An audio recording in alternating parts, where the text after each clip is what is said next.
Talk protest, அப்புறம் வந்து இந்த டாக் லவ்வர்ஸ், இவங்க எல்லாரும் ஒரு பக்கம் சுப்ரீம் கோர்ட்டுக்கு அகெயின்ஸ்டா இந்த மாதிரியான ஒரு விஷயங்கள் வந்து ப்ரொடெஸ்ட் தொடர்ந்து பண்ணிட்டு இருக்காங்க. Shelter is not the solution. You have to just sterilize and vaccinate. நாய் காசை பிடுங்கி திங்குறீங்களே, உங்களுக்கு வெக்கமா இல்லையா? நாய்க்குன்றதுக்காக ஒரு நிதி ஒதுக்குவாங்க, அந்த நிதி எங்க அப்படின்னும் கேட்குறாங்க.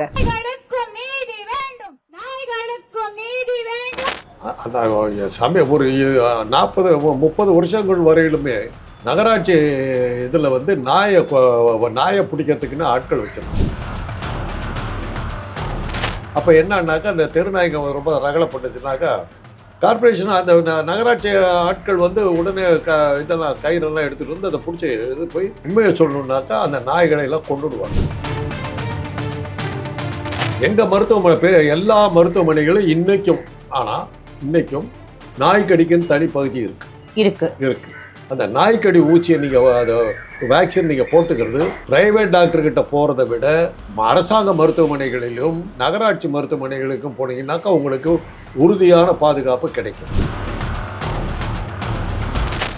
வண்டியை நிறுத்திட்டு அந்த பக்கம் அந்த நாய் படுத்துக்கிட்டு பக்கம் நேராக காலை வச்சு கடிச்சு போட்டு பிரைவேட் ஹாஸ்பிட்டலில் ஒர்க் பண்ணிட்டு உடனே போய் ஊசி போட்டுக்கிட்டேன். பக்கத்தில் இருந்த அந்த செயின் இருந்தது, அந்த செயினை அப்படியே தூக்கி போட்டு அப்படியே கழுத்தை எடுத்து அப்படி அடிச்சா இருப்பாருங்க, செவுத்தில் அடித்து அப்படியே கழுவு சேர்த்து போச்சு. எங்கே போனால் என்னன்னே தெரியாது, அத்துணுண்டு இருந்துக்கிட்டு தெருவே சுற்றிக்கிட்டு இருப்பேன்.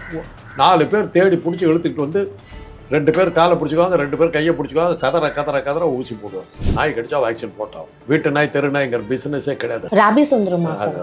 ரேபீஸ் வந்ததுன்னா நமக்கு ட்ரீட்மெண்ட் இல்லை. அந்த மரணம் ரொம்ப கொடுமையாக இருக்கும். என்னன்னா அதுக்குன்னு தனியாக செல் வச்சிருக்கும், சிறைச்சாலை மாதிரியே இருக்கும். கம்பி போட்ட இதை வச்சிருப்போம். ஒவ்வொரு பேஷண்ட்டும் தனியாக தான் வைப்போம். 10 நாள் 15 நாள் நிச்சயம் மரணம். மரணம் வந்து எப்படி இருக்கும்னா நாய் மாதிரி குலைச்சிக்கிட்டு சாகும். அந்த ரேபீஸ் வைரஸ் வந்து நாயினுடைய மூளையை தான் மூளையை தாக்கணும்னா அதுக்கு வெறி பிடிக்கும். அந்த வெறி நாய், அதனால தான் வெறி நாய்ங்கிற நம்முடைய மூளையை ஒரு அந்த தாக்கப்பட்ட பகுதி வந்து கருத்து போகும், நெகிரி பாடிஸ் சொல்லு. இதுக்கு இன்னைக்கு இந்த நிமிஷம் வரையிலும் மறந்து. இது வெறும் நாய்க்கு மாத்திரம் இல்லை, பூனைகளாலும் வரும், வவ்வால்களாலும் வரும். அந்த நாய்களால் ஆபத்து வராமல் நாய்களை இது பண்ணுறதுக்கு என்ன முயற்சி உண்டோ அதை எடுன்னு சொல்லியிருக்கலாம். அதை விட்டுட்டு கொல்லுன்னா என்ன?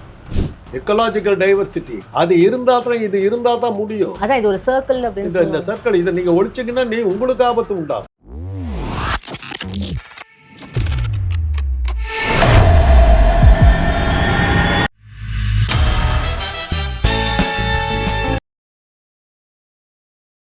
பிபிடி சினிமா நேயர்கள் அனைவருக்கும் வணக்கம். இன்னைக்கு நம்மளுடைய டாக்டர் காந்தராஜ் சார் தான் இருக்காரு. நிகழ்ச்சிக்கு போகலாம். சார் வணக்கம் சார். சார் ஃபஸ்ட்டு முக்கியமாக வந்து இந்த டாக் ப்ரொட்டஸ்ட்டு, அப்புறம் வந்து இந்த டாக் லவ்வர்ஸ், இவங்க எல்லாரும் ஒரு பக்கம் சுப்ரீம் கோர்ட்டுக்கு அகெயின்ஸ்டா இந்த மாதிரியான ஒரு விஷயங்கள் வந்து ப்ரொடெஸ்ட் தொடர்ந்து பண்ணிட்டு இருக்காங்க. இன்னொன்று இது ஒரு அடுத்த ஜல்லிக்கட்டு போராட்டமாக மாற்றிடாதீங்க அப்படின்னு சொல்லிட்டு இருக்காங்க. இவங்கெல்லாம் இந்த பக்கம் பேசிட்டு இருக்கும்போது டாக் ப்ரொட்டஸ்டர்ஸ் அப்புறம் வேர்சஸ் வந்து சாமானிய மக்கள் அப்படின்னு 2 பேர்கிட்டையும் மைக் கொடுக்கும்போது இவங்க என்ன சொல்கிறாங்க, உங்களுக்காக போராடுறீங்கன்னு கேட்கும்போது அவங்க வாயில்லாத ஜீவன்கள், அவங்களுக்கு நாங்கள் தானே போராடுவோம். நாய் காசை பிடுங்கி திங்குறீங்களே, உங்களுக்கு வெக்கமா இல்லையா? நாய்க்குன்றதுக்காக ஒரு நிதி ஒதுக்குவாங்க, அந்த நிதி எங்க அப்படின்னும் கேட்குறாங்க. இவங்க வந்து சரி நாங்கள் நாயை கொலை பண்ணணும்னு சொல்லலை, ஆனால் எங்கள் வீட்டில் ஒருத்தவங்க நாய் கடிச்சு செத்து போயிட்டாங்கன்னா அது பரவாயில்லையான்னு சொல்லிட்டு இவங்க கேட்குறாங்க. நாங்கள் கொலை பண்ணணும்னு சொல்ல, ஆனால் வேக்சின் போட்டாவது அதை வந்து நீங்கள் திருப்பியும் அது சேஃபாக நீங்கள் வச்சுக்கோங்க, எங்களுக்கு எந்த ஆபத்தும் வரக்கூடாதுன்னு சொல்லிட்டு இது ப்ரொடெஸ்ட் போயிட்டுருக்கு. இது எப்படி சார் பார்க்குறது? இதில் என்ன பதில் சொல்கிறதுன்னு இல்லை. அதாவது அந்த ஒரு 40-30 வருஷங்கள் வரையிலுமே நகராட்சி இதில் வந்து நாயை பிடிக்கிறதுக்குன்னு ஆட்கள் வச்சுருந்தாங்க. நாய் வண்டின்னு பேர் இருந்திருக்கு சார். போலீஸ் வேன் வந்து புதுசாக அறிமுகப்படுத்தின போது நாய் வண்டி மாதிரி இருக்குதுன்னாங்க. அந்த முதல்ல நாய் வண்டிகள் இருந்து அதை பார்த்து தான் போலீஸ் வண்டி பண்ணாங்க. நாய் வண்டி மாதிரி இருக்குதும்பாங்க அந்த இதெல்லாம் வச்சு. அப்போ என்னன்னாக்கா அந்த தெருநாய்ங்க ரொம்ப ரகலைப்பட்டுச்சுனாக்கா கார்பரேஷன் அந்த நகராட்சி ஆட்கள் வந்து உடனே இதெல்லாம் கயிறெல்லாம் எடுத்துகிட்டு வந்து அதை பிடிச்சி இது போய் உண்மையை சொல்லணுன்னாக்கா அந்த நாய்களை எல்லாம் கொண்டுடுவாங்க. இது ரொம்ப வருஷமா எல்லா நகராட்சியிலையும் அந்த நாய்களை கொல்றதுக்குன்னு ஒரு இடம் இருந்தது. எங்கள் மருத்துவமனை எல்லா மருத்துவமனைகளும் இன்னைக்கும் நாய்க்கடிக்குன்னு தனி பகுதி இருக்கு. அந்த நாய்க்கடி ஊசியை நீங்கள் அதை வேக்சின் நீங்கள் போட்டுக்கிறது பிரைவேட் டாக்டர்கிட்ட போகிறத விட அரசாங்க மருத்துவமனைகளிலும் நகராட்சி மருத்துவமனைகளுக்கும் போனீங்கன்னாக்கா உங்களுக்கு உறுதியான பாதுகாப்பு கிடைக்கும். வேக்சின் அவ்வளோ சத்தான ஒரு நம்பிக்கையான வேக்சின் இன்றைக்கி இருக்குது. நிறைய பேர்த்து கிடைக்குது. இப்போ வந்து கார் ஒரு ஸ்கூட்டர் ஓட்டிகிட்டு போகிறோம், இந்த நாய் ரோட்டில் படுத்துருக்கும், வண்டியை நிறுத்தும்போது கவனிக்காம அது மேலே காலை வைப்போம், பொட்டுன்னு கடிச்சுவிட்டோம். ஆமாம் சார், இப்போ அதெல்லாம் இருக்குல்ல. ஏன்னா அது மாதிரி கடி வாங்கணும். நான் வண்டியை நிறுத்திட்டு அந்த பக்கம் அந்த நாய் படுத்துக்கிட்டு பக்கம் நம்ம நேராக காலை வச்சு கடிச்சு பிடிச்சி ராயப்பேட்டை ஹாஸ்பிட்டலில் ஒர்க் பண்ணிகிட்டு இருக்கேன். உடனே போய் ஊசி போட்டுக்கிட்டேன். இப்போ இங்கே பார்த்தீங்கன்னா இந்த ஒரு வடு இருக்குது. இது எனக்கு 4 வயதாக இருக்கும்போது எங்கள் வீட்டு நாய் என்னை கடித்ததால் உண்டான காயம். என்னுடைய அடையாளமே இது தான். ஏன்னா என் உடம்புல மச்சமே கிடையாது. ஒரே மச்சம், scar over the right wrist அப்படிங்கிறது தான். இது எங்கள் வீட்டு நாய் சீசர்னு பேர். அல்சேஷன் இவ்வளோ உயரம் இருக்கும். என்ன விட உயரமாக இருக்குது. எனக்கு 4 வயசு. கடிச்சிட்டு பாஞ்சு கடிச்சிருச்சு. அப்போ என்னுடைய தந்தையாரும் என்னுடைய சித்தவா ஊர் வந்தவர் டக்குன்னு ஒரு பக்கத்தில் இருந்த அந்த செயின் இருந்தது, அந்த செயினை அப்படியே தூக்கி போட்டு அப்படியே கழுத்தை எடுத்து அப்படி அடித்தா இருப்பாருங்க. செவுத்தில் அடித்து அப்படியே கழுவு சேர்த்து போயிடுச்சு. இது நடந்தது 1946, 2ஆம் உலக யுத்தம் முடிஞ்ச டைம். அப்போ தான் நாய்க்கடிக்கான வேக்சின் வந்து ஃப்ரான்ஸில் கண்டுபிடிச்சி பரீட்சார்த்தமாக அதை பரிசோதிக்கிறாங்க. உலகம் பூராவும் வாலண்டியர்ஸை தேடிக்கிட்டு இருக்கிறாங்க. அந்த நேரத்தில் சேலம் மாவட்டத்தில் சேலம் இதில் முதல்ல சிக்கன ஒரு 20-30 பேர்த்தில் நான் ஒருத்தேன். எனக்கு அப்போ அந்த நாய் இறந்த உடனே 6 மாதம் கெடு வச்சுட்டாங்க. 6 மாதத்தில் செத்து போய்டும். ஊசி போடுறோம், புதுசாக கண்டுபிடிச்சிருக்காங்க, ட்ரை பண்ணுறோம். அந்த பரிசோதனை இதில் வாலண்டியர்ஸில் நான் ஒருத்தேன். சேலம் மாவட்டத்தில் 12 ஊசி போட்டாங்க. போட்டு அது கொஞ்சம் செப்டிக்காக அதுக்கப்புறம் ஒரு 10 ஊசி போட்டு மொத்தம் 24 ஊசி எனக்கு போட்டாங்க 4 வயசில். 12 மணிக்கு என்னை கண்டுபிடிக்கவே முடியாது. ஏன்னா 12 மணிக்கு தான் அந்த டாக்டர் வருவார் மத்தியானம். எங்கே போனால் என்னன்னே தெரியாது. அத்துணுண்டு இருந்துக்கிட்டு தெருவே சுற்றிக்கிட்டு இருப்பேன். 4 பேர் தேடி பிடிச்சி இழுத்துக்கிட்டு வந்து 2 பேர் காலை பிடிச்சிக்குவாங்க, 2 பேர் கையை பிடிச்சிக்குவாங்க, கதற ஊசி போடுவாங்க. அது மாதிரி போட்டு உங்கள் முன்னாடி உயிரோடு இருக்கேன். அதுக்கப்புறம் கல்யாணமெல்லாம் ஆகி ரொம்ப வருஷம் கழித்து ஒரு 30-35 வருஷம் கழித்து மறுபடியும் நாய் கடிச்சு. இது சமயம் ஒரு 2 வருஷத்துக்கு முன்னாடி இங்கேருந்து அந்த பொண்ணு வந்து எங்கள் பக்கத்தோட்டு அதுக்கு நாய் கடிச்சது. நான் தான் கூட்டிகிட்டு போய் ஊசி. அவங்க வந்து என்ன அது இது நாங்கள் அந்த கதையெல்லாம் கிடையாது. நாய் கடிச்சா வேக்சின் போட்டோம். வீட்டு நாய் தெரு நாய்ங்கிற பிஸ்னஸே கிடையாதுன்ட்டு. ரேபீஸ் வந்துருமா? ரேபீஸ் வந்ததுன்னா நமக்கு ட்ரீட்மெண்ட் இல்லை. மரணங்கிறது வந்து யாருமே தவிர்க்க முடியாத ஒரு விஷயம். அது வேற. அந்த மரணம் ரொம்ப கொடுமையாக இருக்கும். என்னன்னா அதுக்குன்னு தனியாக செல் வச்சுருப்போம். சிறைச்சாலை மாதிரியே இருக்கும். கம்பி போட்ட இதை வச்சுருப்போம். ஒவ்வொரு பேஷண்ட்டும் தனியாக தான் வைப்போம். அவங்கள கூட்டு வந்துட்டாங்கன்னா அதுக்கப்புறம் க்ளவுஸ் போட்டுக்கிட்டு உடம்பெல்லாம் ப்ரொடெக்ஷன் கவுனெல்லாம் மாட்டிக்கிட்டு தான் அவங்கள உள்ளே கொண்டு போய் சேர்த்திட்டு அது அவங்கள அப்படியே உள்ளே விட்டுட்டு கதவை பூட்டிடுவோம். சாப்பாடு கீப்பாடு எல்லாம் எப்படின்னா அந்த கதவு கடியில் கேப் இருக்கும் இல்லையா, அது வழியாக அவங்க தள்ளுவாங்க. கைப்படாமல் சாப்பாடெல்லாம் போட்டு அப்படியே தள்ளி உள்ளே விட்டுருவோம். அவங்களே கழுவி வச்சுக்கணும். அந்த டாய்லெட் எல்லாம் உள்ள 10 நாள் 15 நாள் நிச்சயம் மரணம். சார் என்ன சார் மரணம் வந்து எப்படி இருக்குன்னா நாய் மாதிரி குலைச்சிக்கிட்டு சாவாங்க. அப்படின்னு பண்ணிட்டு சாவாங்க. அவ்வளோ கொடுமையான மரணம். அதான். ஆனால் என்னன்னா அந்த வேக்சின் இன்றைக்கி வந்து பிரமாதமான வேக்சின் வந்துருச்சு. போட்டுக்கிட்டாக்க நிச்சயமாக காப்பாற்றிடலாம். இப்போ ஃப்ரெஞ்சு வேக்சின் இருக்குது 3000 ரூபா 4000 ரூபாய்க்கு பக்கமாக இருக்கும். அது ஒன்று போட்டால் போதும். அதே மாதிரி அரசாங்க மருத்துவமனைகளில் வந்து இன்றைக்கி ஒரு நாய் கடிக்க நம்ம டெஃபினட்டாக காப்பாற்றிடலாம். ஃபைன். எனக்கு இப்போது என்னென்னா, இப்போ ஒரு பக்கம் வந்து இந்த நாய்க்கடிக்காக நம்ம வந்து பயந்துக்கிட்டு இருக்கிற மாதிரி குழந்தைங்கள தானே சார் வந்து ரொம்ப நிறைய குழந்தைங்கள் இப்போ ரீசெண்டாக வந்து இந்த நாய்க்கடினால இறந்து போயிருக்கு. அதனால தானே சார் சாமானிய மக்களும் வந்து உங்கள் வீட்டில் இந்த மாதிரியான ஒரு இறப்பு இருந்தால் நீங்கள் எப்படி அக்செப்ட் பண்ணுவீங்களான்ற அந்த கேள்வியும் நியாயமாக தானே சார்? குழந்தைங்களை கடிக்குதுங்கிறது இருக்கலாம். நான் அதை எடுக்க மாட்டேன். ஏன்னா குழந்தைகளை அஜாக்கிரதையாக விட்டுட்டு போன பெற்றோர்கிட்ட தப்பு இருக்குது. நாய்க்கு வந்து இப்போ குழந்தை வந்து கடிக்குதுன்னாக்கா அது ஜாக்கிரதையாக தான் பார்க்கணும். அதுக்கு வந்தாவே கீழே படுத்துருக்கிறதுக்கு ஒன்று அதை தான் முகரை பார்க்கும். கீழே கிடக்குது அதை உடனே பிடிக்கலான்னு தான் நினைக்கும். அதுங்களுக்கு அந்த பழக்கம் இருக்கும். அதனால தான் குழந்தைய வந்து ஒரு பிராணியாக நினைக்குது அதுக்கு மென்டல் இதாகிடுது. ஏன்னா அந்த ரேபீஸ் வைரஸ் வந்து நாயினுடைய மூளையை தான் தாக்குது. மூளையை தாக்கணும்னா அதுக்கு வெறி பிடிச்சிடுது. அந்த வெறி நாய்ன்றது அதனால தான் வெறி நாய்ங்கிறோம்.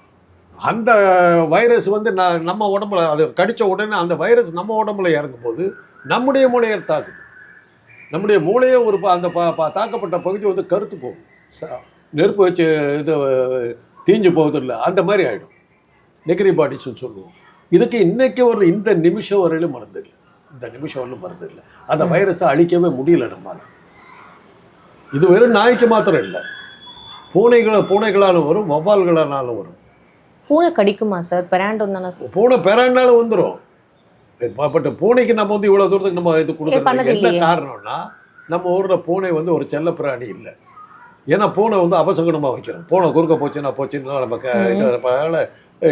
தென்னிந்திய பகுதிகளில் பூனாவோட பெரிய பிராணி. ஐரோப்பிய நாடுகளில் வந்து நாய்களை விட பூனைகள் தான். பர்ஷியன் கேட்ஸ்லாம் இருக்கு. Cat is something different. ஐரோப்பிய நாடுகள், அமெரிக்க நாடுகள் எல்லாம் பூனைங்கிறது ஒரு தனி இது. அதுங்களுக்கு இருக்கிற வேல்யூ நாய்களுக்கு கிடையாது அங்கெல்லாம். அதனால தான் அவங்க வந்து பூனைகளை அவங்க வந்து பத்திரமா பார்த்துக்கிறாங்க. இப்போ இங்கே வந்து நாய்களுக்கு வந்து தடுப்பூசியெல்லாம் இருக்குது. கொட்டி போட்ட உடனே அந்த வெட்டரி ஹாஸ்பிட்டலுக்கு கூட்டு போனோம்னா ஆன்டிரேபிஸ் வேக்சின்லாம் போட்டுடுறாங்க. அதெல்லாம் நம்ம ஏற்றுக்கிறது. எங்களை பொறுத்தவரை டாக்டர்ஸ் நாங்கள் அதை அக்செப்ட் பண்ணுறது இல்லை. இப்போ இந்த ஸ்ட்ரே டாக்ஸுக்கு வந்து நீங்கள் வேக்சினேஷன் போட்டுட்டு திருப்பியும் அதை கொண்டு வந்து ரோட்ல எங்கே பிடிச்சிங்களோ அங்கேயே விட்டுட்டா அதனால திருப்பியும் பாதிப்பு ஏற்படாதா சார்? நாய் கடிச்சதுன்னா ஸ்ட்ரீட் டாகு வீட்டு டாகுங்கிற பிஸ்னஸ் கிடையாது. ஊசி போட்டுக்கணும் நீங்கள், அவ்வளோதான். கடிச்சா சரி சார். இப்போ நாய்க்கே நம்ம இந்த வேக்சின்லாம் போட்டேன்னு சொல்லுவாங்க, ஃபுல்லி ப்ரொடெக்டட்வான். நான் இப்போல்லாம் நாய்களுக்கு விளம்பரம் வர்றது இல்லைம்மா. அந்த காலத்தில் இந்த பப்பு இருக்குது அப்படின்னு சொல்லி விளம்பரமெல்லாம் வரும். ஒரு நாய்க்கெல்லாம் சில நாய்கள்லாம் வந்து ₹1,00,000 ₹2,00,000 ₹3,00,000 போகிற நாய்கள்லாம் இருக்கு. ஒரு நாய் இருக்குதுமா, கைப்பிடிலே இருக்கும், ப்ரௌன் அண்ட் ஒயிட்டு, கைக்குள்ளார வச்சுக்கலாம். அப்படி ₹3,00,000 சொன்னாங்க. இதுக்கிட்ட கொரட்டூரில் போய் பார்த்துட்டு கொஞ்ச நேரம் கையில் வச்சுக்கிட்டு வந்துட்டேன். ₹3,00,000 கொடுத்து நாய் வீட்டுக்கு கொண்டு போய் செத்து போச்சு, நான் போச்சு ₹3,00,000. அதெல்லாம் இருக்குது. அந்த நாய் கடிச்சாலும் நீங்கள் யோசிக்கவே கூடாது. இப்போ இந்த நாய் பிடிச்சிட்டு போவாங்கல்ல, இப்போ நாய் பிடிச்சிட்டு போகிறாங்க, அரசாங்கமே நாய்க்குன்றது நிதி ஒதுக்குறதுன்ற மாதிரி கேட்குறாங்க. நாய் காசை பிடிங்க திங்குறீங்களா அப்படின்றதும் இப்போ இவங்க கேட்குறாங்கல்ல, அதெல்லாம் என்ன சார்? நாய் பிடிக்கிறவங்களை இன்னைக்கு இல்லையே. அந்த ஆஃபீஸே காணுமே நகராட்சியில். இன்னைக்கு அந்த வண்டியை காணுமே. அன்னைக்கு எந்நேரம் பார்த்தாலும் வந்து வண்டி சுற்றி. சரி, இப்போ நாய்க்குன்றது நிதி ஒதுக்குறதுன்னா என்ன? அது என்ன? அது வெள்ளைக்காரன் எவ்வளோ தூரத்துக்கு பண்ணியிருந்தாங்கன்னா, இந்த நாய்க்கு லைசன்ஸ் வாங்கணும் அந்த காலத்தில், பிரிட்டிஷ் காலத்தில். அதுக்கு ஒரு 60 வருஷம் வரல அந்த நாய்க்கு லைசன்ஸ் இருந்தது. எங்கள் வீட்டில் 6 நாய் வச்சுருந்தோம். 6 நாய்க்கு லைசன்ஸ் கட்டுவோம். வருஷம் போய் முனிசிபாலிட்டியில் பணம் கட்டிட்டு லைசன்ஸ் அவங்க செக்கப் எல்லாம் பண்ணிவிட்டு நாய் நல்லா இருக்குதுன்னு சொல்லி எல்லாம் சர்டிஃபிகேட் வெட்டினரி ஹாஸ்பிட்டலில் போய் நாங்கள் சர்டிஃபிகேட்லாம் வாங்கிட்டு வந்ததுக்கப்புறம் லைசன்ஸ் கொடுப்பாங்க. பட்டையில் வந்து லைசன்ஸ் இருக்கும். சரி. கழுத்தில் பட்டை இருந்ததுன்னா வீட்டு நாயின்னு அர்த்தம், பட்டை இல்லைன்னா தெரு நாயின்னு அர்த்தம். அதனால் நாங்கள் நல்லா பெரிய பட்டையை போட்டு இடுப்பு பெல்ட்டெல்லாம் கூட போடுவோம். அதுக்கு போட்டு அந்த லைசன்ஸ் இருக்குது. அந்த லைசன்ஸ் எல்லாம் எடுத்துட்டாங்க. நகராட்சிக்கு அது ஒரு வருமானம் இருந்தது, வெட்டரி ஹாஸ்பிட்டலுக்கு அது ஒரு வருமானம் இருந்தது. அதெல்லாம் எடுத்துட்டாங்க. இந்த நாய் வண்டிகள்லாம் என்ன ஆச்சுன்னு தெரியல. அதனால தான் இன்றைக்கி அவ்வளோ நாய்கள் இப்போ தெருவில் சுற்றுது. அவ்வளோ சார். இப்போது குறிப்பிட்ட இடத்துல வந்து ஒரு 5 நாய் 6 நாய் வந்து சேர்ந்து குழந்தைங்களை விட்டுருங்க சார். பைக்கில் போகிறவங்களையும் வந்து ஃபாலோ பண்ணி. அதுங்களுக்கு பைக்கை கண்டா அதுங்களுக்கு என்னன்னு தெரியாது, துரத்தும். அது காலில் உதச்சிட்டுலாம் போவாங்க. அது பல சமயத்தில் கடிச்சிடும். கவலைப்படாங்க. அது மாதிரி ஒரு பிரபலமான ஒருத்தர் இறந்தாருனாக்கா, எங்கள் காலத்தில் ஸ்டண்ட் பல்ராமன் ஒருத்தர் இருந்தார். ஜெமினி கணேசனுக்கு அவர் தான் ஸ்டண்ட் மாஸ்டர். எம்ஜிஆருக்கு வந்து ஸ்டண்ட்டு சோமு இருந்தார். சிவாஜிக்கு வந்து யாரோ இருந்தாங்க. ஸ்டண்ட்டு சோமு வந்து எம்ஜிஆருக்கு பதிலாக டூப்பும் போடுவார். ஓகே. அந்த மாதிரி ஸ்டண்ட்டு சோமு தான் அன்றைக்கி நம்பர் 1. இந்த ஸ்டண்ட்டு பல்ராமன் என்ன, அவர்கிட்ட என்ன ஒரு ஸ்பெஷாலிட்டின்னா, அவர் டான்ஸ் மாஸ்டரும் கூட. மாயாபஜார் படத்தில் அவருடைய கைவண்ண பிரமாதமாக இருக்கும். ஸ்டண்ட் அவர் தான் பண்ணியிருப்பார், டான்ஸ் அவர் தான் பண்ணியிருப்பார். அவரே ஆடுவார். ஓகே. அவர் ஒரு ஷூட்டிங் முடிச்சுட்டு பைக்கில் போயிட்டு இருக்கும்போது நாய் கடிச்சிருச்சு. கவலைப்பட்டுங்கள அவர் ரேபீஸ் வந்து இறந்து போனார். பாடியை நாங்கள் கொடுக்க மாட்டோம். ரேபிஸ் வந்து இறந்தா அப்படியே அந்த பாடி அவங்க உள்ளே கிடப்பாங்க. இங்கேருந்து எல்லாம் செக் பண்ணிவிடுவோம். செக் பண்ணிவிட்டு ப்ளீச்சிங் பவுடர் அப்படியே ஸ்ப்ரே பண்ணுவோம். கொரோனா விட ரொம்ப வஸ்டா இருக்கு. கொரோனாவில் அதை பார்த்து வந்தது தான்மா. கொரோனாவெல்லாம் அதை பார்த்து வந்தது தான் எய்ட்ஸ் எல்லாம். அந்த வைரஸுக்கு என்னென்னலாம் பண்ணோமோ அதே தான் இதுக்கும் பண்ணணும்னு சொல்லி கொடுத்தாங்க. நாங்கள் அதில் எல்லாம் ஒர்க் பண்ணதுனால தான் எங்களுக்கு எய்ட்ஸை பற்றி வந்தபோது நாங்கள் கவலைப்படாமல் தைரியமாக இருந்தது. காரணம் அதுதான். இதில் வந்து உள்ளே போய் தோட்டத்துக்கு நாங்கள் பயந்துக்கிட்டோம். எய்ட்ஸ் இல்லாத நாங்களாம் கேட்கலாம். நான்லாம் வந்து எய்ட்ஸ் பேஷண்ட்டை கவலையப்பட்டுக்கல. வீட்டில் உட்கார வச்சு சோறெல்லாம் போட்டேன். அது வேறு விஷயம். இந்த பின்னே கூட அந்த சேகர் பேசினார். உங்கள் ஃப்ரெண்டாக முதலாக தன்னை எய்ட்ஸ் நோயாளின்னு அறிமுகப்படுத்திட்ட சேகர் இன்னைக்கு காலையில் ஏதோ பேசினார். நல்லா 70 வயசுக்கு மேலே ஆகிப்போச்சு எய்ட்ஸ். சொன்னீங்கல்ல சார் நீங்கள். இன்னும் இருக்கு. இன்னைக்கு காலையில் 11 மணிக்கு ஃபோன் பண்ணுறேன். சேகர் பேசுகிறேன்னு சொல்கிறேன். அதாவது அந்த அந்த நாய்க்கடியில் இறந்தவர்களுக்கு என்னென்ன முன்னெச்சரிக்கை எடுத்துக்குவாங்களோ அந்த முன்னெச்சரிக்கையை எய்ட்ஸுக்கு எடுக்கணுங்கிறத எங்களுக்கு கொடுத்த இது. அதில் எப்படின்னாக்கா 6 அடி ஆழத்துக்கு பள்ளம் வெட்டி புதைக்கிறதா இருந்தால் அதில் ப்ளீச்சிங் பவுடர் கொட்டிட்டு, முதல்ல ப்ளீச்சிங் பவுடரில் கீழே அந்த பள்ளத்தில் கொட்டி ரொப்பிட்டு, அப்புறம் இந்த பாடியை இறக்கிட்டு, அதுக்கு மேலே ப்ளீச்சிங் பவுடர் நல்லா ஃபுல்லாக ரொப்பிட்டு, அதுக்கப்புறம் தான் மண்ணை போட்டு மூடணும். அதுக்கு எல்லாத்துக்கும் பதிலாக நாங்கள் இப்போ என்ன பண்ணோம்னா எரிச்சிட்டோம். அந்த புகை போகிறதுக்கு வந்து ஒரு 30 அடி உயரத்துக்கு மேலே சிம்னி இருக்கணும்னு சொல்லி உத்தரவு போட்டாங்க. அந்த காற்று வெளில போகக்கூடாது. அந்த அளவுக்கு நமக்கு வந்து இன்ஸ்ட்ரக்ஷன் இருக்குது. அதனால தான் ரேபிஸ் வந்து அவ்வளோ பயந்தாங்க. வெள்ளக்காரர் காலத்தில் அவங்க வந்து இவ்வளோ முன்னெச்சரிக்கை கொடுத்தாங்க. சரி, இப்போ இன்னைக்கு அந்த நாய் வண்டியும் காணோம், அந்த நாயை பிடிக்கிற ஆளுங்களையும் காணோம். அந்த இது அந்த மாதிரி ஒரு சிஸ்டம் நகராட்சியில் இருக்குதானே தெரியல. அதான் சார், இந்த பேட்டா மாதிரியான அமைப்புகள் வந்து ஜல்லிக்கட்டுக்கு எவ்வளோ போராடினாங்க. அதனால தான் நம்ம ஜல்லிக்கட்டு இது ஆகணுன்றது, எப்படி அதில் வீறு கொண்டு வந்து திருப்பியும் வின் பண்ணோம் அப்படின்றது நமக்கு தெரியும். இப்போ சுப்ரீம் கோர்ட் இந்த மாதிரியான 1 லட்சம் நாய்களை வந்து என்ன இது பண்ணிடுங்க, கொலை பண்ணிடுங்க அப்படின்னு சொல்கிற மாதிரி சொல்கிறது விஷயங்கள். அந்த தீர்ப்பெல்லாம் எனக்கு புரியலை. இங்கிலீஷ் வைத்தியம் தான். எங்கள் இங்கிலீஷ் வைத்தியத்தில் வயிற்றில் அப்பண்டிசைட்டிஸ்னா அதை எப்படி க்யூர் பண்ணுறது நாங்கள் பார்க்க மாட்டோம். அதை எடுத்துறதுக்கு பார்ப்போம். அப்பண்டிக்ஸ் இருந்தால் தானே வலிக்குது, அதை எடுத்து போடுறது. அது என்ன வைத்தியம்? டான்சலைட்டிஸ், டான்சல்ஸை எடுத்து போடுவோம். இது வைத்தியம் இல்லை. அதைத்தான் சித்த வைத்தியத்திலையும் இந்திய மருத்துவத்தில் சொல்கிறேன். அந்த உறுப்பையும் நான் காப்பாற்றுவோம், நோயை நீக்குவேன்டாகிறான் அவங்க. அதுதான் உண்மையான வைத்தியம். உறுப்பை பறி கொடுக்கறது இல்லை, அது வைத்தியம் இல்லை. தப்பிக்கிற வழி. உறுப்பும் இருக்கணும், அதை சரி பண்ணணும். அதைத்தான் இப்போ நீதிமன்றம் செஞ்சுருக்கணும். அந்த நாய்களால் ஆபத்து வராமல் நாய்களை இது பண்ணுறதுக்கு என்ன முயற்சி உண்டோ அதை எடுன்னு சொல்லியிருக்கணும். அதை விட்டுட்டு கொல்லுன்னா என்ன அர்த்தம்? சரி சார், மனிதன் தான்மா பூமிக்கு விரோதி. யானை போகிற வழியெல்லாம் நீங்கள் வந்து ஊட்டை கட்டி ரிசார்ட்டை கட்டி விட்டீங்க. இது யானையெல்லாம் ஊருக்குள்ளார வர ஆரம்பிச்சது. நீங்கள் புலி சிங்கத்தையெல்லாம் எங்கள் ஜூவில் தானே பார்க்க வேண்டியது. அத்தனையும் அழித்து கொண்டு போட்டீங்கல்ல. எவ்வளோ சிறுத்தை எங்கள் ஊரில் ஓடும். சேலத்தில் ஏற்காடு போகிற வழியெல்லாம் அந்த ரோட்டில் அப்படி அந்த பாதையில் மலைப்பாதையில் போகும்போது ரோடு ஓரத்தில் அப்படியே உக்காந்துக்கிட்டு இருக்குங்க சிறுத்தைங்க. இருக்குமா சார்? சர்வசாரம் உட்காந்துருவோம். ஒகேனக்கல் காவேரிமா இன்னைக்கு ஒன்றும் இல்லாமல் போயிடுச்சு. எப்படி இருக்கும் தெரியுமில்ல? அங்கே ஒரே ஒரு இது கவர்மெண்ட்டு தங்க விடுதி, விருதுநகர் இது எலக்ட்ரிசிட்டி கிடையாது. ஒரு 100 அடி தூரத்தில் காவிரி ஓடிட்டு இருக்கு. காலையில் பார்த்தோம்னா கரப்பாம்பூச்சி மாதிரி 100கணக்கான முதலைங்க படுத்துக்கிறாங்க.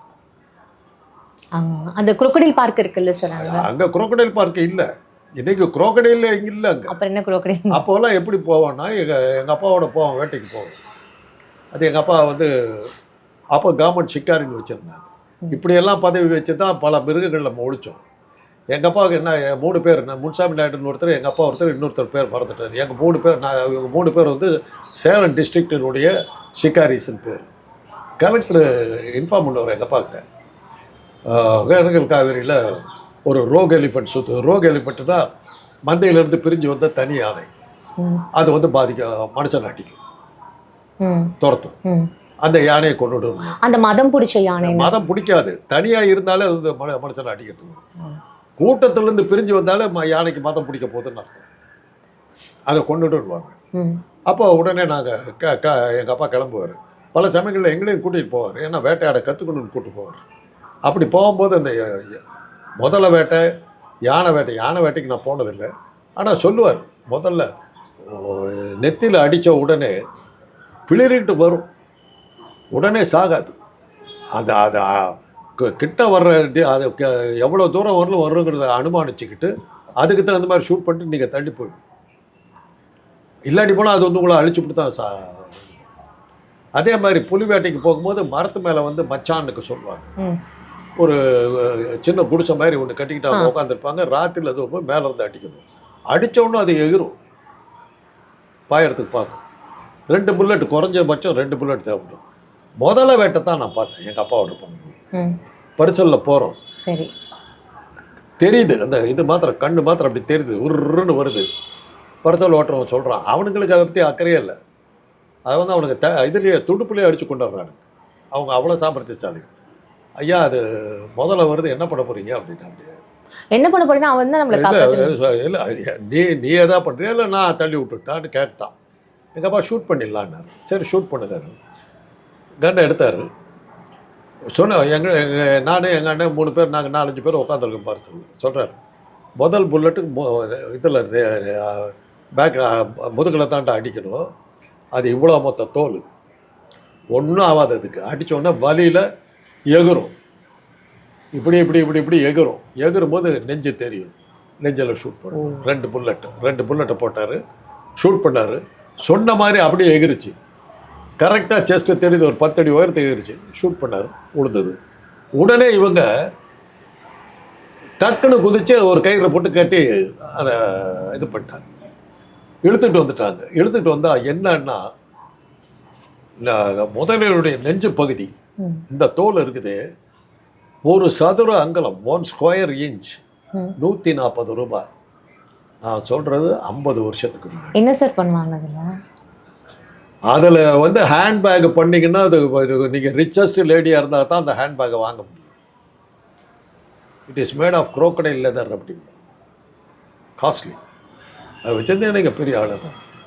அவ்வளோ அப்படி எல்லாம் பண்ணி இன்றைக்கி ஒகேனக்கல் முதலையே கிடையாது, எல்லாம் போயிடுச்சு. அதே எல்லாத்தையும் வேட்டையாடிட்டாங்க, ஒழிச்சு கட்டியாச்சு, தொலைச்சு கட்டிவிட்டோம். யானை இல்லைம்மாங்க, யானையும் இல்லை இதுவும். சார் இப்போ இந்த நாய்கள் நம்ம வந்து இது பண்ணும்போது இதெல்லாம் எதுக்கு சொல்கிறேன்னா, இப்படி ஒவ்வொரு பிராணியும் அழிச்சிக்கிட்டு வந்தால் என்ன பண்ணுறது? அதுதான் சார் நானும் கேட்குறேன். இப்போ இந்த நாய் நீங்கள் சொல்கிறதும் கரெக்டு தான். ஆனால் சாமானிய மக்களும் வந்து இப்போ பணம் இருக்கிறவங்க இது அதான் சொல்கிறேன், உங்களை ப்ரொடெக்ட் பண்ணிக்கிறதுக்கு நீங்கள் பார்க்கணும். தெருவில் ஒரு 5-6 நாய் திடீர்னு வந்து எதிரி நாடுன்னு ஒன்று இருக்குது. நீங்கள் கோட்டை கீட்டை கட்டிக்கிட்டு ஜாக்கிரதையாக இருக்கீங்கல்ல, எதிரியை போகிற நான் அந்த நாட்டையே அழிச்சிடறதுக்கு போகிறீங்களா? நீங்கள் முடியாது இல்லை. எப்படி நம்மளை காப்பாற்றிக்கணுங்கிறத இந்த நாய்களையும் நம்ம ப்ரொடெக்ட் பண்ணணும், நமக்கும் எதுவும் ஆகக்கூடாதுன்னா கவர்மெண்ட் எந்த மாதிரியான ஒரு ஆக்ஷன்? அதைத்தான் அந்த காலத்தில் பண்ணாங்க. அந்த மாதிரி தெருவில் இருந்த நாய்களெல்லாம் அழிச்சு ஒழிச்சாங்க. இப்போ இதெல்லாம் ஷெல்டர்ஸ்ல போடணும் அப்படின்னு சொல்றாங்க சார். மாடுகளுக்கே வந்து இருக்குதுமா, இது பேர் அதுக்கு என்னமோ பேராச்சே, குடம், இது என்னமோ பேர், அதில் அடைச்சிடுவாங்க. அதில் கொண்டு போய் அடைச்சிடுவாங்க. இவங்க ஜெயின் எல்லாம் வந்து பிஞ்சரா போல்னு ஒன்று வச்சுருப்பாங்க, அதில் வந்து மாடுகள்லாம் அடைச்சி வச்சுருவாங்க. ரோட்டில் மாடு மேய்ஞ்சதுன்னா பிடிச்சிட்டு போடுவாங்க. இன்றைக்கி நீங்கள் வாங்க, ஆவடிக்கு வாங்க, ரோட்டில் நீங்கள் வந்து மாடுகளை தாண்டி தான் நீங்கள் போயாகும். மெயின் ரோடு கெயின் ரோடுங்கிற கதையெல்லாம் கிடையாது. முனிசிபல் கார்பரேஷன் ஆஃபீஸ் இருக்குது, அதுக்கு எதிர்த்து அப்படி ஒரு 30 மாடு அப்படி படுத்துருக்கும் ரோட்டில். அதிகாரிகள் ஜாலியாக பார்த்துட்டு தான் போயிட்டுருப்பாங்க. அங்கே நான் குடியிருந்த போது எங்கள் வீட்டுக்குள்ளே 2 மாடுங்க, அது கம்பி கதவை போட்டிருந்தேன். வீட்டில் ஒரு சின்ன தோட்டம், வாழை மரம், தென்னை மரம் எல்லாமே இருந்தது, பூச்செடியெலாம் வச்சுருந்தேன். ஒரு நாள் பார்க்குற அந்த கதவை வந்து முட்டுது, மாடு பூட்டு உடஞ்சிருச்சு. உள்ள 3 மாடு பூந்தது, துவம்சம் பண்ணி தட்டு போயிடுச்சு. இப்போ கேட்டால் அதுக்கு என்ன பண்ணுறதுன்ற, அவ்வளோதான் பதில். வீட்டுக்கு முன்னாடி வெளியே போக முடியாதுமா, காலையில் 10 மாடு படுத்துருக்கும். கதவை திறந்து செவுத்தை தாண்டி இதை தாண்டி அதை இது பண்ணிவிட்டு அப்படியெல்லாம் இருக்குது. இன்றைக்கும் போய் பாருங்க. சரி சார், இப்போ இதெல்லாம் என்ன வந்து பவுண்டுன்னு பேர், பவுண்டில் அடைச்சிருவாங்கன்னு பேர். பவுண்டில் அடைச்சிட்டாங்க, நீங்கள் கோர்ட்டை போய் நீங்கள் தான் மாட்டுக்கு ஓனருங்கிறத காட்டி அப்புறம் தான் நீங்கள் கூட்டிகிட்டு வர முடியும். இதெல்லாம் இருந்ததுமா, அப்போது எல்லாத்தையும் எடுத்துவிட்டாங்க. சார் நீங்கள் சொல்கிறதும் நான் அக்செப்ட் பண்ணிக்கிறேன் சார். இப்போது இவங்க கேட்குறதும் நியாயமாக தான் சார் இருக்குது. பாலியல் வன்கொடுமை செஞ்ச ஒருத்தனே ரோட்டில் தைரியமாக சுற்றும் போது ஏன் நாய்கள் வந்து இருக்கக்கூடாது, நாய்களுக்காக வந்த நிதி எங்கே, அப்புறம் நாங்கள் இதை ஜல்லிக்கட்டு போராட்டமாக மாற்றிடக்கூடாது அப்படின்ற மாதிரி இவங்க வைக்கிற கோரிக்கையும் சாமானிய மக்கள் வைக்கிற கோரிக்கையும் இருக்குது. இதில் அரசும் இல்லை வந்து எதுவும் நீதிமன்றமும் தலையிட்டு தானே சார் இதுக்கு ஒரு நல்ல சுமூகமான நான் சிம்பிளாக சொன்னது என்னன்னா, நாய்கள் இருக்கட்டும், அந்த நாய்கள்லேருந்து நம்மளை எப்படி காப்பாற்றிக்கிறதுக்காக நம்ம பார்த்துக்கணும், அவ்வளோதான். இப்போ கோழி குஞ்சை நம்ம வளர்த்துறோம், கழுகு வந்து அடிச்சுட்டு போயிடுது, கழுகையெல்லாம் ஒழிச்சிட்டு சொல்லுவீங்களா? கோழி குஞ்சை நீங்கள் பத்திரமா பார்த்துக்கணும். கழுகு அதை அடிக்கும் தெரியும் உங்களுக்கு. நீங்கள் முட்டையை இட்டுச்சுன்னா பாம்பு வரும், பாம்பு கண்டிப்பாக வரும். கோழிகள் இருக்கிற இடத்துல பாம்பு கண்டிப்பாக வரும். அந்த பாம்பை கோழியை கொண்டுடும்.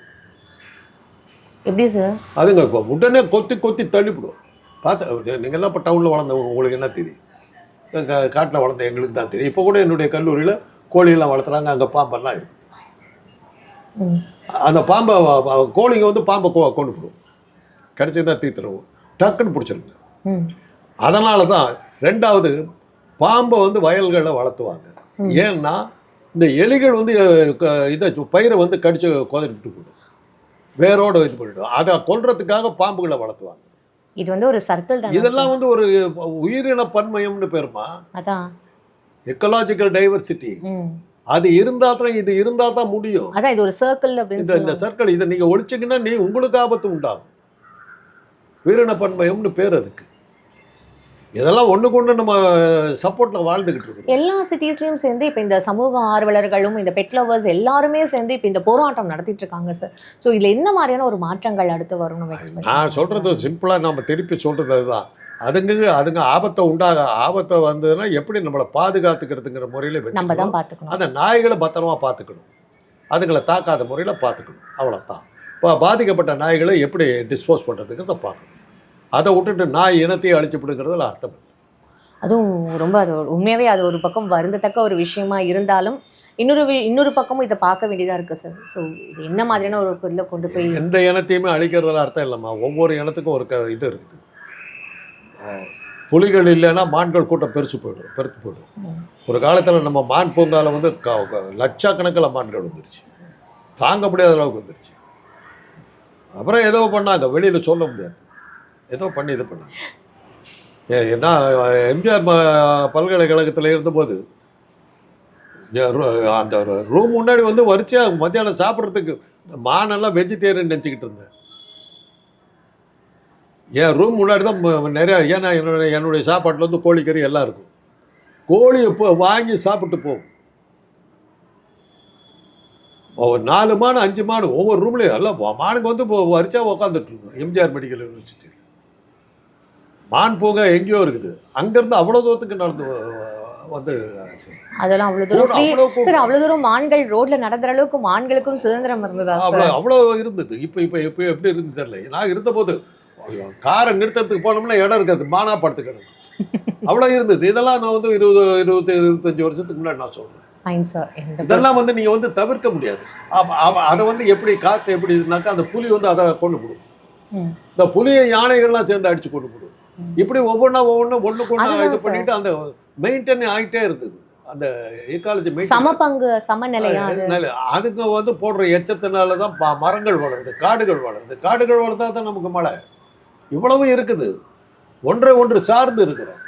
இதெல்லாம் ஒவ்வொன்றையும் ஒழிச்சு கட்டிட்டு போனால் என்ன அர்த்தம்? எப்படி இது பண்ண முடியும்? கரெக்டு தான் சார். ஸோ எல்லாத்துக்கும் ஒரு நியாயம் இருக்குது.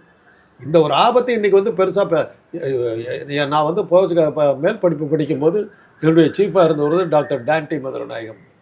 அவர் தான் முதல் இந்த ரேபீஸை பற்றி பெரிய விவகாரம் இதாக்கி ஒரு நாய்களுக்கு எதிர்ப்பான ஒரு இயக்கத்தையே நடத்தினார். அப்போ நான்லாம் போய் நாய்க்கு எதிர்ப்பாக பேசிட்டு வந்தோம். எதிர்ப்பாவா சார்? ஆமாம், எதிர்ப்பானாக்கா இந்த ரேபீஸை ஒழிக்கிறத பற்றி முக்கியத்துவம் மற்ற நோய்களுக்கு கொடுக்குற அதே முக்கியத்துவத்தை இதுக்கு கொடுக்கணுங்கிறத வந்து விழிப்புணர்ச்சி அப்போ அவர் உண்டாக்குனார். அந்த வகையில் அவர் பெரிய இதெல்லாம் பண்ணார். ஏன்னா ரேபீஸ் காலராவுக்கு ஆஸ்பத்திரி இருக்குது, காலரா ஹாஸ்பிட்டலில் ரேபீஸ் பேஷண்ட்டை சேர்த்த மாட்டாங்க, தண்டையார்பேட்டையில் சேர்த்த மாட்டாங்க. இதுக்குன்னு வந்து ஜிஹெச்சில் அது மாதிரி ஒவ்வொரு ஹாஸ்பிட்டலையும் அந்த செல் அங்கே தான் சேர்த்துவோம். உண்மையாகவே சார், இதை பார்த்தீங்கன்னா இவ்வளோ விஷயங்கள் இருக்குது அப்படின்றது முதல்ல நம்ம புரிஞ்சுக்கணும். அதுக்கப்புறம் தான் நம்ம இது உண்மையாகவே மக்களுக்கும் நிறைய பேருக்கு வந்து இது தெரியணுன்றது நாங்களும் நினைக்கிறோம் ஒரே ஒரு பாயிண்ட் சொல்லிடுறேன். அந்த வேக்சின் இருக்குது. நாய் வீட்டு நாயோ தெரு நாயோ எதுன்னு கணக்கே கிடையாது. நாயினுடைய பல்லு பட்டு ரத்தம் வந்துடுச்சு, காயம் பட்டுடுச்சுன்னாக்கா எந்த ஆலோசனையும் கிடையாது. நீங்கள் நேராக மருத்துவமனைக்கு போய் கையில் காசு இருந்தால் ப்ரைவேட் மருத்துவமனையில் ஃப்ரெஞ்சு வேக்சின் போட்டுக்குங்க. அப்படி இல்லைன்னா கவர்மெண்ட் ஹாஸ்பிட்டலில் போய் உடனடியாக போட்டுக்கிட்டு ஆகணும். அதில் நீங்கள் எந்த மேசரேசமோ அந்த ராசி ஈச்சி இதெல்லாம் பார்க்குற வேலையே வச்சுக்கப்படாது. எவங்கிட்டையும் ஆலோசனை கேட்க வேணாம், நேராக போய் போட்டு அவ்வளோ. Fine sir. இதை உண்மையாகவே இவ்வளோ நேரம் எங்களுக்கு இது விளக்கம் கொடுத்ததுக்கு ரொம்ப நன்றி சார்.